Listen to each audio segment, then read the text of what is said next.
A great week last week. Lots of upsets. I went 1-3, unfortunately. But that was just because, Yeah, let's not blame the teams for your picks. Let's just carry on with the games.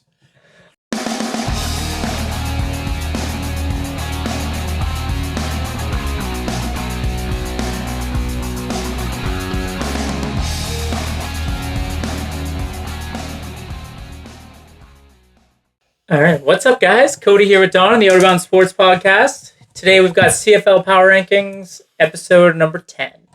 Going into week 10 of the CFL season. We're about halfway through the season. And some clear favorites, some clear losers, and a stat or like a very full middle of the pack, I'd say. You got high highs, low lows, and then everyone else in the middle is just kind of whatever. But a great week last week. Lots of upsets. I went 1-3, unfortunately. But that was just because, Yeah, let's not blame the teams for your picks. Let's just carry on with the games. All right, well, we'll start off with game number 1. We had the BC Lions with the upset of the week, the disappointment of the week, facing off against the Blue Bombers at beautiful Princess Audio Stadium last Thursday night. And the Bombers shut them down and shut them out. 25-0. I mean, the Lions could not get anything going. Quarterback got injured after what looked like an awkward tackle. It looked like he was just trying to go down before the end zone, and then just must have twisted something. So we'll hope that he's okay. But their backup didn't get anything going. But at that point, it was already over anyways. So Claro's 295 yards. Bombers snapped a 2-game losing streak that they were on. They can't seem to get hot, but they can't seem to stay cold either. They're the most difficult team to pick, I think, right now, because you never know what kind of Bomber team is going to show up. So, Castillo with a bounce back week. He went off the upright. See that? Yeah. Upright and in. So, 6 field goals. 1 from 60. That's the thing. There wasn't a lot of highlights this game, just because it was like basically one-sided and only one touchdown. But we do have in last play of the first quarter, beautiful catch by Ontario Wilson. Yeah, dude seems to be making some great catches. You know what? This guy's got really good hands. That was impressive. And if we go later on into this, this was just about 5 minutes left in the second quarter. The kicker, I always forget his name. Sergio Castillo kicked the 60-yarder. Second of the year. Yeah. Which was... He's got crazy range, but... Yeah, so, consistency's a little bit off. Yeah, he seems to be hot, cold, and when he's hot, and when he's not, he is not. Yeah. And then we got the Bombers touchdown, which was to Whitehead. I guess they're glad to have him back. Isn't really that much, because it was all field goals. There wasn't much to really look at this game. Yeah, Olivero had a great run later in the game where he just trucked a BC defender, and the Bombers defense shut down the BC Lions. They needed this win going into their bye week. I think this will give them 2 weeks now to kind of recoup and assess what they're going to do in the second half of the season. So I'm happy for my Bombers there. And you know what? You got to blame this one on the BC Lions coach. They had 2 weeks to game plan for this this Blue Bombers team, and they walked in there flat. I think this is an example I was talking about on the last video. They underestimated them. Yeah. There's a perfect example of it. Yeah, because that Lions looked like a great team all year, and I had high hopes of them going into the season as well. And to get shut out 25-0 against a so-so Bombers team, I mean... Who, the week earlier, the game we were at, played the Argos, and they grabbed a loss out of the hands of victory. Yeah. So, Lions move on to the Elks next week, which I think going into this last week, we probably would have said is essentially another bye week. But after the Elks' performance this week, I mean, with that new quarterback they got in there, Trey Ford, it's going to be a tough game. It's and the West is looking to make it into the playoffs in the West. That is going to be that's going to be a battle. So every game counts at this point now that we're halfway through the season. Yep. And I think you got to come out and you got to game plan every game, and you got to make sure that you're taking every opponent seriously, because in the CFL anything can happen in a 9-team league. And anything is happening. All right, let's head over to Alouettes and Hamilton. We were there. We actually went to that game at the last minute. Yeah, Tim Hortons Field was a great atmosphere. I mean, those Hamilton fans were awesome. The stadium's beautiful. Awesome is an overstatement, because they were awesome when their team was winning. I have never seen a fan base turn so quickly on a team with the booing and the swearing. They booed the team. They booed the quarterback. They booed the officials. It was like a complete 180. Yeah, the second half was brutal for Ticats fans. I'm going, okay, fair weather fans, and nice job. Terrible. Bo Mitchell with a dismal, absolutely atrocious outing after the 5 TD Player of the Week last week.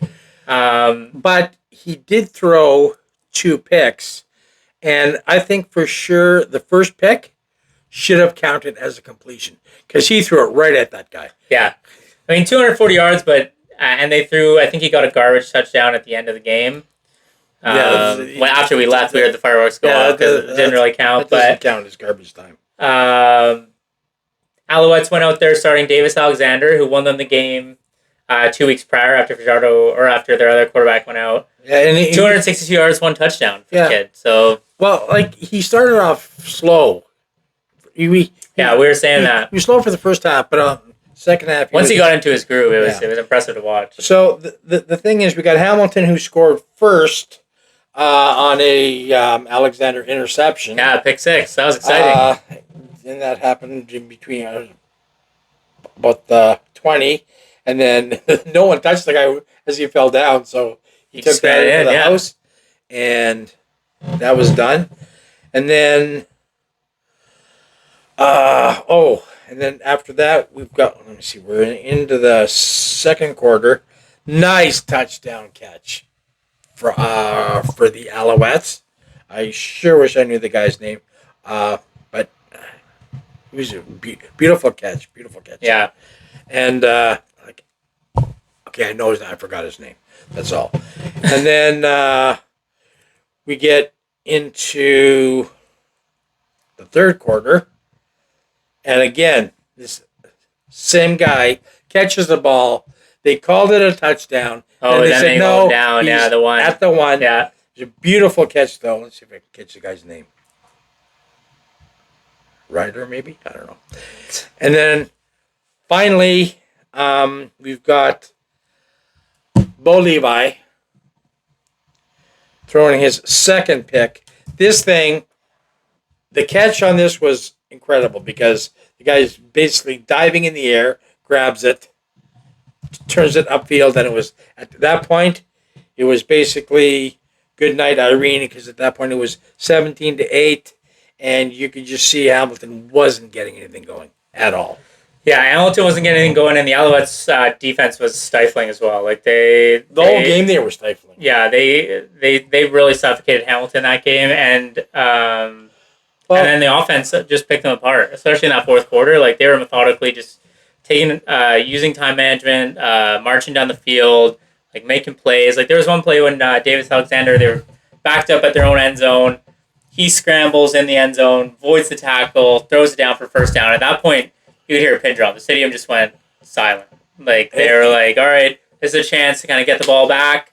Great field position after the punt. And he scrambled out, threw the first down, and then from there, they just picked him apart. So, yeah, no, it was, I was, I'm going to say, kind of surprised in the whole section we were in. In fact, there was a couple of them. There was only me and one other person cheering for the Alouettes. Well, that's what I'm saying. The fans were all they're Hamilton fans. I think after a disappointing season, they're midway through and they're not where they want to be. But it was just so. But it was hilarious. It was to see so the turning, dramatic, specifically on Bo Levi. Yeah, they were just all from over game this to game. guy. Yeah. And it's like, hold a second. This guy throws 5 touchdowns last weekend, and he's the best thing since sliced bread. And now he stinks again. Like, you can't have it both ways, kids. Yeah, the receiver would have been for that touchdown was Rambo. Rambo. That's his name. Yeah, Charleston Rambo. So, how could I forget that? Yeah, Rambo. Yeah. So I was watching that play at the end where Alexander got hit. Did the when I was explaining to you, I was looking at. I thought I was looking at that, and I was looking at something else. Yeah, it was more. He ran into him pretty hard. He did hit him in the head, but he was down for a bit. Like, it looked concerning. The players were all on their knees. It was one of those things where it's like, this guy okay? Like, what's going on? Yeah. It's like a DeMar Hamlin situation. But he got up and walked off. I think he even came back into the game after after Evans got hurt. But it was a cheap shot from a Hamilton player because they were losing. Yeah, and dirty play, and that resulted in a 25-yard penalty. Yeah, not a 15. Yeah, it was 25 because it was called second-degree spearing. Yeah, which I guess is worse than spearing because spearing is only 15 yards. So you know what? It was stupid things like that. You know what? That's why Hamilton is where they are. So the Alouettes topped the Ticats 33-16 on the road. We're going to do our midseason awards next week, but I just got to make a note that Jason Moss definitely has got to be Coach of the Year so far. Absolutely. Yeah, the Alouettes, 2 weeks without Fajardo. They found 2 wins. Last week they had no business winning that game, and they won anyways. And then they completely dominated the Ticats. Yeah, so I am very impressed by this Alexander kid. Very impressed. Yeah, they look good, and if Fajardo give Fajardo the time to really recover for the playoffs, because they've got to cover it at this point. So, all right, moving on to upset of the week and probably game of the week, I would say. Or no, not game of the week, but upset of the week for sure. I'm calling it game of the week.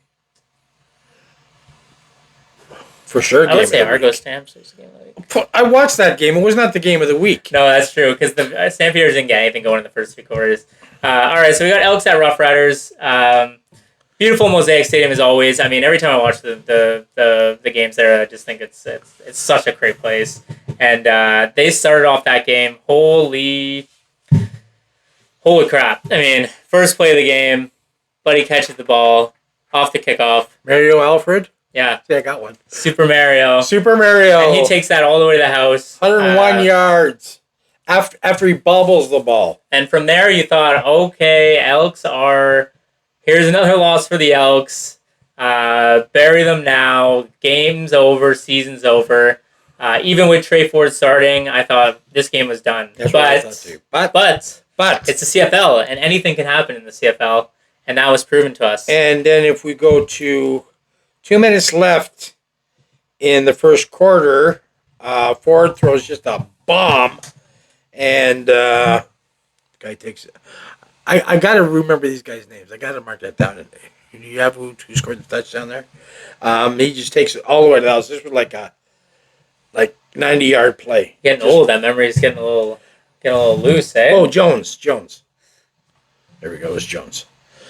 So, yeah, and that was nice. And then if we go to the third quarter, 2 minutes left. Oh, beautiful catch to a Joe. I love a Joe. A Joe. That guy's awesome. Look, stayed in bounds, fell just right in by the pylon. Nice touchdown there. But then the Riders' defense sprung a leak. Yes, if you haven't already, make sure you check out the short that Don made last week, referencing this play. Where Javon Leaks got the ball in his own 50, but not for long. Rumbles that one into the end zone. And at that point, there was not a lot of time left. What do you have? 12 yards, 169 carries, 3 touchdowns for Javon Leake. Yeah, I know. Crazy. That happened with just 5 minutes into the fourth quarter, and if you thought that was enough, you was wrong, because then with 2.5 minutes left, he does one even longer from his own 45. Just breaks open, and the speed of this guy. Yeah, that would have been his longest, right? Amazing. 61 yards would have been that. Amazing. It was just. It was kind of a back and forth game in the beginning, right? In fact, there's a time that Saskatchewan actually went ahead of Edmonton, but then Edmonton turned on the gas and just handed it to him. Yeah, so 276 rushing yards for the Edmonton Elks in this game. Trey Ford had 45 or 46 of them, I believe. And the point that's interesting is up until now, Saskatchewan has averaged only giving up 47 yards rushing a game. Well, yeah, their defense has been to see the Saskatchewan defense get 42 points put up on them. That's why I said they sprung a leak. And like you said, their rushing defense has been incredible as well. They've been stopping everybody on the ground. Yards. I think that Trey Ford really adds a different dynamic to this team. Well, he can scramble. And he can exactly. So he adds that little bit of hesitation by the defense because, he's not just going to sit in the pocket, wait for a pass, or get sacked or throw it out of bounds. This guy can run out and he can cause some damage on the field. So I'm happy for the Elks that they finally chose to put this guy in. I'm hoping they start him next game as well. They will. And see what they can do. I mean, is it a little too late? Well, at this point, no, halfway through the season, getting their not, first win this week. It's not. I mean, I know there's only 9 teams, so it's easier to sneak in the playoffs. But they're going to really have to turn it around. But you got a dismal Bombers team, you got a shaky BC team, and you got a shaky Calgary team. But you still have 10 games left. Yeah, so the West is still, in my opinion, wide open, and we'll see what's going to happen down the stretch for this Edmonton team. Right. But you were saying last week, fire the coach. I said, hold on. Give this quarterback a chance. Are you taking credit for that? Because he finally did what I said to do?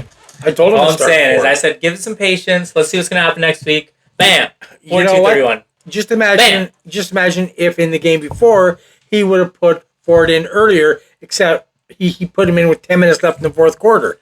When he should have put him in at the half. Yeah, he scored 3 touchdowns in the fourth quarter. And they'd have won that game too. Yeah. So, you know what? 2 wins on the board. The guy's, you know what? I'm not sold on that guy yet. Argos and Calgary. All right. This was a tale of the 2 halves. We had an Argos first half and a Stampeders fourth quarter. Third quarter was a bit of a dud for both teams. But Calgary, they're playing in Calgary. McMahon Stadium. Can't believe that place is still standing. I saw games at McMahon Stadium in the 70s. Same stadium. Yeah, over 50 years old. And, this Jake Mayer didn't play well for the first 3 quarters. He had a sloppy interception in the second quarter. Well, actually, he did. He was basically on his own 10, gets picked off at the 40, and this guy almost ran it in, but they were able to score a touchdown after that. Yeah, so they still got the points off the interception. Daisy Duke started this game. Cameron Duke started this game. No, you can call him Daisy. But he's terrible. Oh, one thing we forgot to mention: the Saskatchewan. They scored a touchdown on the last play of the game. Yeah. Yeah, didn't mean anything, but just thought that was funny. No, but earlier on, with about 12 minutes left, there was a pass to a JoJo. Oh, a Joe, I know. I know. And that was so close to being, that would have actually put Saskatchewan ahead again. Right? So. Yeah. But he was out. Yeah. Moving on back to the Calgary Argos game. What do you got for this game, Don? Besides the big fourth quarter comeback, what happened in the first half? Do you have anything for the Argos there? Well, there's the highlight of the Argos interception to start the game. Like I said, it was halfway through the second quarter. At that point, they were already up 8-3, and this just led to another score for them. Then, still in the first half, because Yargos didn't do anything in the second. Well, except get a single point. Yeah, That's embarrassing. But Daisy Dukes, he was doing a lot of scrambling in the first half, and he got a really nice. And then this idiot, as he was sliding, gives a dirty hit, gives him an extra 15 yards. Now they have it at the 20, and Duke's scrambling again, and he gets it down to the 2. And at that point, Carey carries it in. Done. Yeah. He also had a nice touchdown pass to Sindani. That must have been. Oh, it wasn't that nice. It was just a pass. But then we got Calgary in the fourth quarter. They're down 23-6, and what a catch in the end zone! Like this guy had 2 guys coming at him. Somehow snags it. Yeah, he threw a bullet there. Oh yeah, that was a rocket. Boom. And then after that, we have now it's 23-14, 10 minutes left, and this was the catch of catches to Eccles, where he catches the ball, he falls down around the 4 or 5. No one touches him. So he goes, I think I'm just going to jump in now and score a touchdown. Wasn't it McFadden? That was McFadden was covering him. Oh. Eccles scored the touchdown. So great field awareness and IQ by that guy, just to have that know abouts that he didn't get touched and then just jumped right in there. Yep, so. And then after that you had a couple of field goals, and that was the game. Yeah, Paredes still remains perfect on the season, perfect on the game. And they 21 unanswered by the Stampeders. Yeah. Well, it was only that way because the Argos got 1 point in between there. Yeah. That was embarrassing for the Argos. But anyways, would you like to know about who the player of the week is this week? Yeah, who do we got as our OOBSP player of the week, CFL player of the week? I was looking at a few things, and I had to go with Javon Leake. Yeah, no question about 12 carries, 169 yards, 3 touchdowns. He also caught some. He ran some back. Just overall game. So there was no doubt in my mind that he was the player of the week. Absolutely. No doubt. After the Elks have had a rough start to the season, they had a little bit of hope this week with their great running back and Trey Ford at quarterback. Game of the week, player of the week, outing of the week, and yeah, I agree with you completely. Yeah. So, here you guys have it. There's a review of our last week. Let us know let us know in the comments who you guys, what game you thought was game of the week. Because we got 4 pretty good games this week. So, moving on. It'll be interesting. Now it's time for the picks. The picks are going to be, I don't know what we're going to do this week. Week 10, we got my Winnipeg Blue Bombers finally getting a week off, a well-deserved week off after 10 grueling weeks. They were the last team to get one. Are you recording that? And we've got now our final Week 10 picks. Saskatchewan at the Red Blacks. So we got the Rough Riders with that poor outing at Mosaic visiting Ottawa, who was off last week.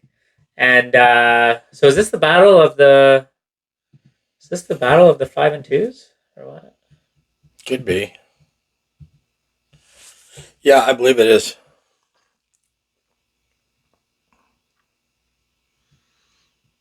Five and 2 against 5 and 3.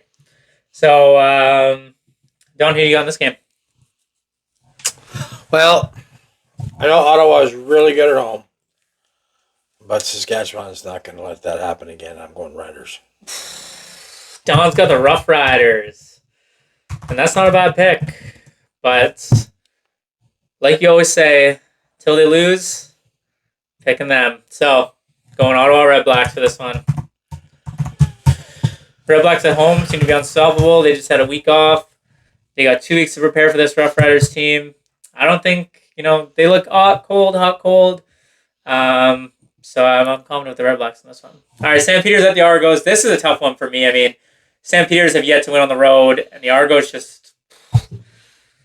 suck. Hey, we can go to this game. I'm off on Friday. The Argos just look meh. I'm not too much. I don't have too much on them, but I'm gonna go St. Peter's in this one. With all the upsets that we've had, you never know who you're gonna pick. I think the Argos are probably favored going to this one. Chad Kelly's back this week? No. Next week. No, because they've only played 8 games. Yeah. So, what do you think? What do you got? Well, I'm going to go with the Stampeders can't win on the road. I'm going Argos. Argos. Wow, 2 splits going at the start of this week. Tiger Cats going back to Montreal to face the Alouettes. This is an interesting one, but I mean, you got to go Alouettes, probably, right? I'm going Alouettes. I'm going Alouettes for sure. Like we just saw them in Hamilton. What do you think is going to happen to them in Montreal? Yeah, it's going to be crazy at the McGill Stadium. They're going to get thumped. Yeah. And we got the Lions visiting the Elks. Edmonton coming off that big win last week, and the Lions coming off a complete dud. So this is interesting because you got Elks on the highs of highs and the Lions on the lows of lows. Who do we got? Well, this is not my pick. This is your pick. This is my pick. I'm gonna say Trey Ford's hot. The Elks are hot. They're at home again. The Lions, I think they'll be upset that they got shut out last week, but I mean their quarterback got hurt at the end of the game, and he's not gonna be playing. So I'm gonna go with the Elks. Well, as we know, the Elks can't win at home. We're the last 23 in a row. Oh yeah, brutal. But excluding this last victory on Saturday. Yeah.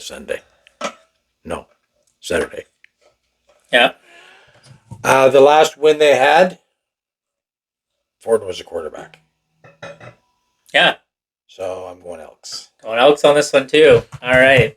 So 2-2 this week for us guys. 2 splits, which is the most we've had all season. Both of us looking to recover from last week after abysmal 2-2 and 1-3 week. I'm definitely looking to recover on this one. So I've had 4 2-2 weeks in a row. Yeah, Don's probably. I've got 1-3, 1-3, 3-1, 1-3. So, but I can spare a little. I'm still up on you by 6. So I can see a 4-0 week this week. Claw that back thank to you. 2. I appreciate that. So there you have it, guys. There's our picks for next week. Make sure you leave us a comment. Let us know which picks you agree with, Cody or Don. Who you rolling with next week, and let us know who you got winning each game as well. So, shall we move on to our power rankings? Yeah, seems about appropriate. And now we've got week 10 power rankings. I don't have it up on here, but both kept the Alouettes at number 1 there. They have steamrolled to an impressive 7-1 record. And they're just the best team in the league, so they're not going to move until one of these other teams steps up and takes it from them, or they just take it from themselves. Second place, we've both got 2 teams that start with R, but they're not both the Rough Riders. I moved my Red Blacks up to number 2. I know they were off last week, but after bad losses from both the Lions and the Rough Riders, I had to move them up to second place because they're sitting at 5-2. They're second best in the East. They're not a 5-2 team. Oh, we'll see after this week once they smack the Rough Riders around a little bit. Man, do you turn on your teams quick, eh? Like I recall. Well, my number 1 team is Bombers. I think I'm going to make Hamilton my second team. Didn't pick them again. And you know what? I really like the Riders. I think I'm going to make them my team too. And you didn't pick. The interesting thing about the Rough Riders game is Trevor Harris might be back, but after that injury, I mean, it takes a little bit to get settled into the week. So. Not against Ottawa. We both have Lions number 3. They dropped down. What did they drop down? No, they stay the same after that 25-0 loss. We'll see what happens without their quarterback next week. I've got the Rough Riders at 4, and Don's got the Red Blacks at 4. So we kind of swapped our number 2 and number 4s. Next, I've got the Stampeders. They're middle of the pack, like they've been all season. Just an average team, but still better than Bombers, Argos, Tigers, and Elks. You got the Argos there. Yeah. Still high on the Argos a little bit, eh? I'm higher on the Argos than I am on the Stampeders, the Bombers, the Ticats, and the Elks. Yeah. Yeah. I mean, those 4 teams. Like, I mean, the bottom 5 teams are all kind of. They could go either way. Yeah. Like, Ticats, Elks, we kept at the bottom even after that win. They've still got a little bit to prove because they're only 1-8. Yeah. And the Ticats. 1-7. They played the best team in the leagues last week. So even though they lost, you can't take too much out of it. And I got the Argos at third last, just because I don't have any hope for them. I think their quarterback situation's messed, and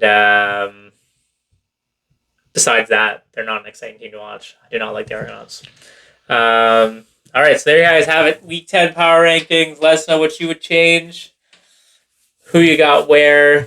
Whose power rankings look more similar to your power rankings, and yeah, we'd love to hear the feedback from you guys as always. So there we have it. What do you think?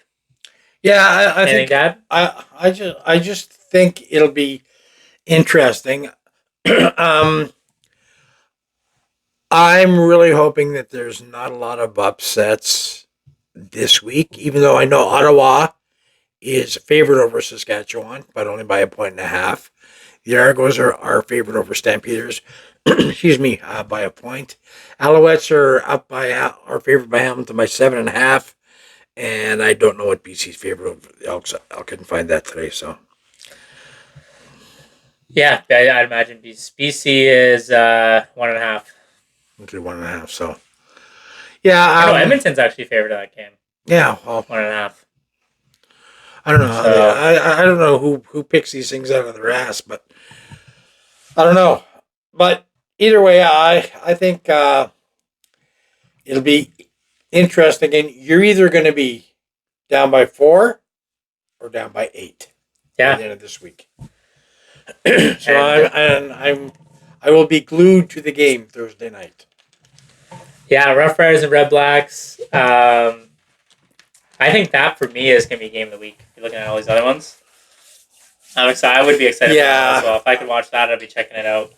But I'll be watching the Stampeders at Argos. I want to watch another Argos game, unfortunately, but I'll be there. So not there, but yeah, Argonauts, do better with your parking. Do like Hamilton. Be better.